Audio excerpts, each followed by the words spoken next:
ओम अथ पंचदशो अध्याय पुरुषोत्तम योग। भगवान श्री कृष्ण ने कहा कि हे अर्जुन, जो मनुष्य संसार रूपी अविनाशी पीपल की वृक्ष की जड़ आदि पुरुष परब्रह्म को, मुख्य शाखा ब्रह्मा को तथा वेदों के पत्तों के रूप में जानता है, वही वेद के अर्थ का ज्ञाता है। संसार रूपी उस अश्वत्थ वृक्ष के त्रिगुण रूपी जाल से वह विषय भोगी कोपलों वाली देव, मनुज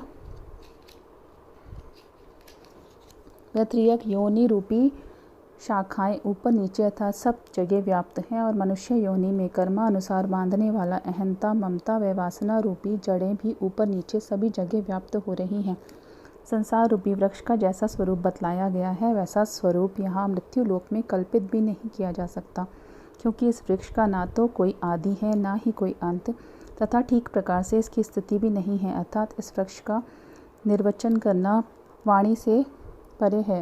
अर्थात अहंता, ममता, वासना रूपी सुदृढ़ जड़ों वाले संसार रूपी अश्वत्थ वृक्ष को गहन वैराग्य रूपी दृढ़ शस्त्र से काट कर तदोपरांत परम पद को ढूंढना चाहिए, जिसे प्राप्त मनुष्य पुनः संसार में लौट कर नहीं आते, और जिसके द्वारा इस अति प्राचीन संसार रूपी वृक्ष का विस्तार हुआ है। उसी आदि पुरुष की मैं शरण हूँ, ऐसा निश्चय कर परमात्मा का चिंतन करना चाहिए।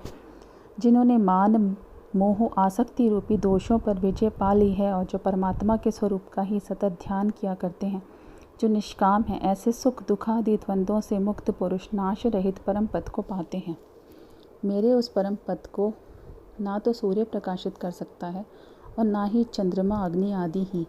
वहाँ से प्राणी लौटकर संसार में नहीं आते। हे अर्जुन, इस शरीर में जो सनातन जीवात्मा है, वह मेरा ही अंश है, और वही जीवात्मा प्रकृतिस्थ होकर मन व पांचों इंद्रियों को आकर्षित करता है। जिस प्रकार वायु गंध के स्थान से गंध को ले जाता है, उसी प्रकार शरीर का स्वामी जीवात्मा जिस शरीर को छोड़ता है, उससे मन और इंद्रियों को ले जाकर नए शरीर में प्रवेश करता है।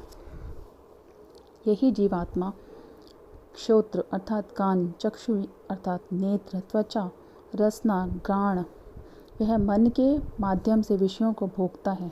लेकिन शरीर को छोड़ते वक्त अन्य शरीर में स्थित या विषयों का भोग करते हुए त्रिगुणों से युक्त जीवात्मा को अज्ञानी नहीं जान पाते, ज्ञानी जन ही जानते हैं। योगी अपने हृदयस्थ आत्मा को प्रयत्नपूर्वक तत्व जानते हैं, लेकिन जिनका अंतकरण निर्मल नहीं है, ऐसे ज्ञानी जन तो प्रयत्न करने पर भी आत्मा को नहीं जान पाते। हे अर्जुन, सूर्य जिस तेज से सारे संसार को प्रकाश प्रदान करता है, और चंद्रमा में जो तेज है तथा अग्नि में जो कुछ दहकता है, वह तो मुझे ही समझ।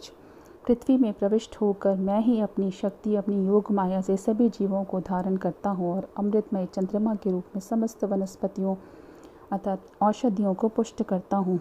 सभी जीवों में स्थित मैं ही प्राण अपान में से युक्त होकर वैश्वानर अग्नि रूप में 4 प्रकार से अन्न को पचाता हूँ। अंतर्यामी रूप से सभी जीवों के हृदय में मैं ही वास करता हूँ, और मेरे द्वारा ही स्मृति, ज्ञान, अपोहन अर्थात विचार बुद्धि में रहने वाले संशय विपर्य हटाना होता है।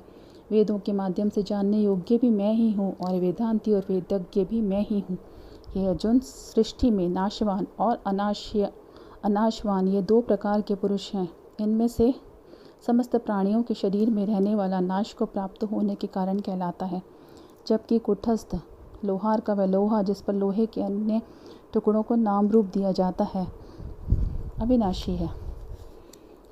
उनमें से भी उत्तम पुरुष अन्य ही है, जो तीनों लोकों में प्रविष्ट होकर सबका धारण करता है और पोषण करता है। उसे ही अविनाशी परमेश्वर, परमात्मा आदि संबोधन दिए गए हैं।